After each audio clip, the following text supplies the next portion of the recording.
9:41, 12 minutes after they first approached Mangione, Patrolman Ditweiler moved a backpack from the floor where Patrolman Fry had been blocking Mr. Mangione's path to an area far out of Mangione's reach. Now, this is critical right here.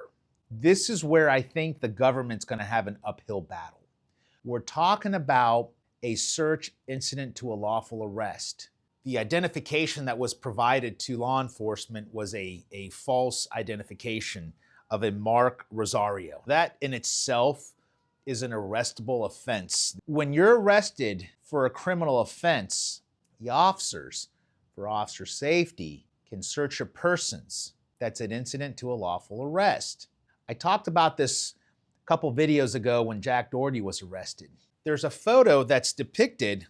It's got Mangione in the corner, and it's got 3 officers, and it's got a backpack 6 feet away from Mangione. What's at stake here is during the process, there are officers who are going into the bag and searching the bag, and there was no warrant to search the bag, and they didn't have consent to search the bag. Several officers, specifically one in particular, suggested that she was searching the bag because she wanted to remove the possibilities that there may be a in the bag. If there was suspicion to be that officer is not trained to be able to defuse. At that point in time, if that was a reason, then what that officer should have done is call the squad. But nonetheless, they searched in the bag. If the bag remained in front of Mangione or by his side, then that is an area of immediate control. That's fair game.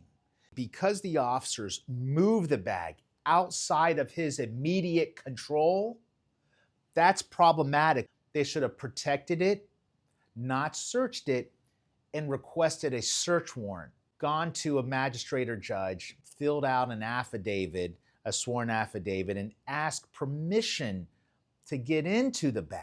I think that's the problem. I think it's an uphill battle for the government. As a criminal defense lawyer doing this for over 20 years, it's always been an issue whether officers can search an area, a person, any object, bag, or purse that's within their immediate control.